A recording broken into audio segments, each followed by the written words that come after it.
Okay, here we go to another solo today. I'm gonna jump at a task force doing a choke point, and I took the easy way out. As soon as I saw a Komondor, I jumped on a Komondor. So let's have a look at how to solo a Komondor, and this was a pretty typical Komondor.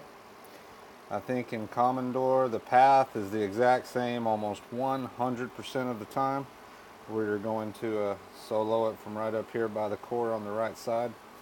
Now, in some of the higher ops, like maybe a dead end or a deep cut, there is another way to do it whenever there's a lot of rockets in range of this point that you don't have the GBE to cover.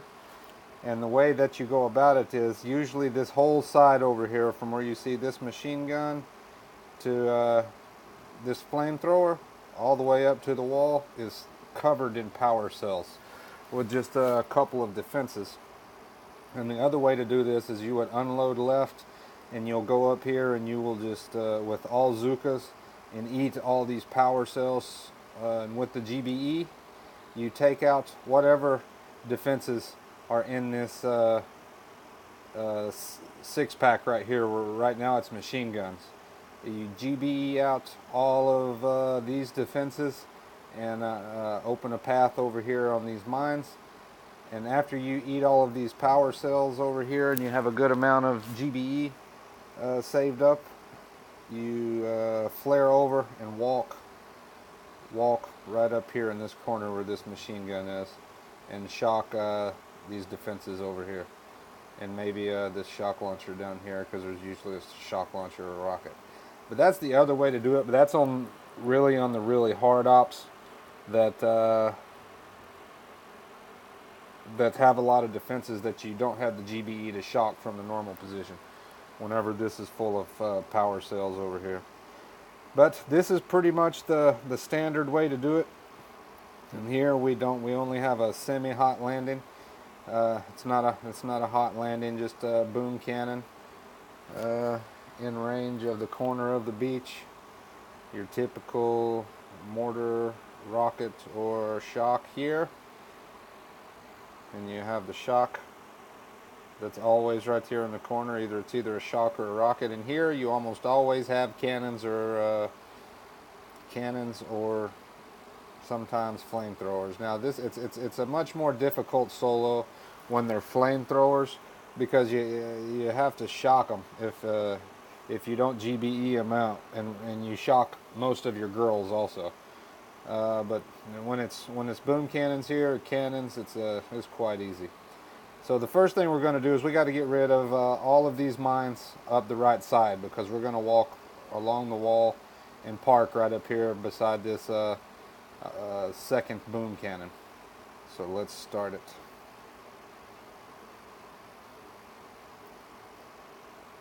Yeah, we're going to throw 2 barrages to get as many of the mines as we can.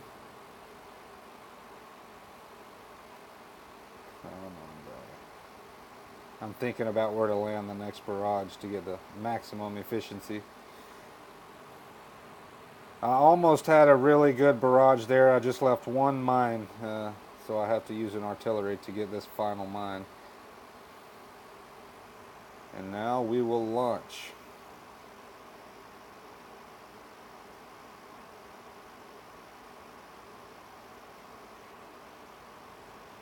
We just do a flag landing since it's not a hot landing. Let the Zukas gather, and I'm going to throw a long flare all the way up to my parking spot.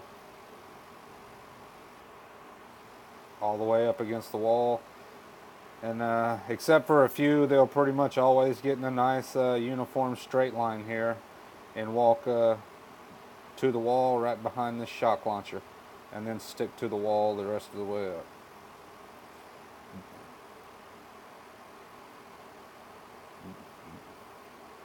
And you can't forget to when you throw the long flare, don't forget to re-flare, as I do right there.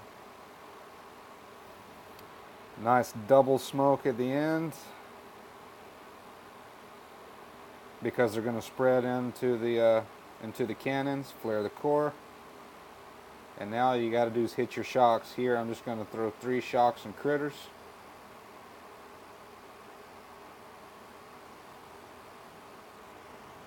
And it's done.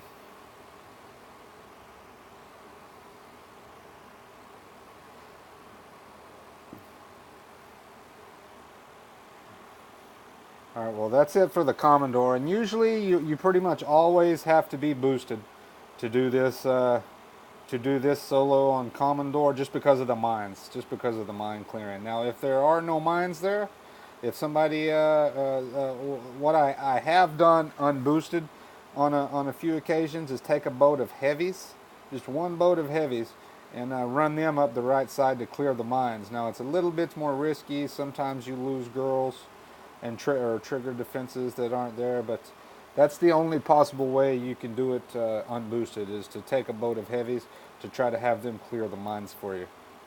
And goodbye.